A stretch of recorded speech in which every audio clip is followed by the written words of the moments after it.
208. Let's get to the last Rob Zombie film to date, which is The Munsters, which is a Netflix original, came out in 2022, stars mainly the same group of actors. You got Jorge Garcia in there, Sylvester McCoy, Cassandra Peterson, a few others. And the synopsis is reboot of The Munsters that followed a family of monsters who moves from Transylvania to an American suburb. So this one was a first-time watch for me, and it was the last one that I watched of Rob Zombie's films just because I went in order for the show. I remember when it was announced and people were thinking, wait, this isn't a classic Rob Zombie horror film. I don't know if it's really a kid's film because it's still very Rob Zombie, so I don't think a lot of kids would actually enjoy it just because of how bizarre it is. But it really is a very, very campy comedy horror film, so a complete departure from all of his previous work. I had heard mixed things about it, both critically and audience-wise. One thing, I'm really glad that this was released via Netflix, because I know that if this was put out in theaters, it would have bombed horribly. And I think even when it was on Netflix, it didn't get a huge viewership right off the bat, but I'm glad that this has more of a chance to be seen by a bigger audience than if it was in theaters, then on demand. Nobody would, or very few people would rent it or buy it, and it would just be completely swept under the rug. Because maybe it's crazy to say, I know some people really, really love it. I know some people really, really hate it, but this is very close to being my favorite Rob Zombie film. And I could see it on rewatch. I could see it possibly surpassing Lords of Salem. I think I like it slightly more than the unrated director's cut of Halloween 2. So it would be Lords of Salem, The Munsters, and Halloween 2, ranking-wise for top 3. I could not believe how much fun I had with this movie. And it has been so long since I've seen a film that is so confidently, passionately campy and silly and innocent. And it shows more so than almost any other Rob Zombie film. It shows his love of Halloween, the holiday, not just the movies, of haunted houses, of crazy costumes, of classic monsters, of the Munsters, the show, and everything in between. Like, it is one that I know for sure that if you aren't aware of Rob Zombie, if you don't know the Munsters, or if you don't like really campy gothic horror, most people, I think, could watch 5 minutes of this and turn it off because it looks too tacky. And it does look tacky, but for me, it is in the best way. And really the only other film that I can think of recently in the same vein is Tim Burton's Dark Shadows. But this one is very much a smaller budget, which is the Rob Zombie way. The production and costume design is, and yes, it does look like at times that we're just watching almost like a theatrical stage play that just happens to be caught on video or like home video stuff. But knowing the background of what went into this film and the concept and the origin, that worked so well for me. Like I was saying, circling back around, the production and costume design is so good. It's so colorful.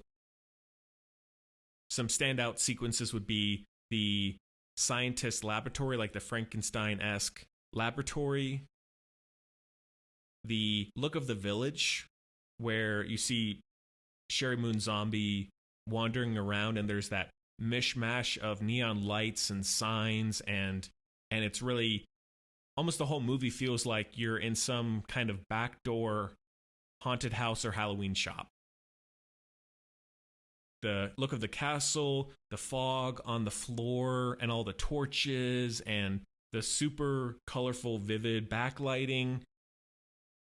The dining room of the Munsters couple. Really one of the best, if not the best, is the look of the Devil's Island Hotel, I believe it is, on the beach. And he feels like he's really mixing, you could say, Tim Burton, Guillermo del Toro, and then, of course, the classic monster films from the 30s and 40s. Then performance-wise, everybody seems to be having so much fun with it. Sherry Moon Zombie, I know I talk about her really every time, but she's one of the lead actors. This is right on par with Lords of Salem for me. Like, the design of the character, the hair, the makeup, the costume is spot on, but she shows that she has a versatility. She may not have a Oscar-winning performance under her belt as of yet, but she can go from the crazy psychopath horror to restraint, grounded characters like in Lords of Salem, and then she can play the silly, campy stuff in the Munsters. She is so charming and entertaining, charismatic, fully committed to that role that every time she was on screen, I was fully engaged, having so much fun with it.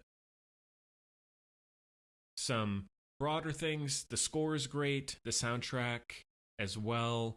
The I Got You Babe montage is definitely a highlight of all that.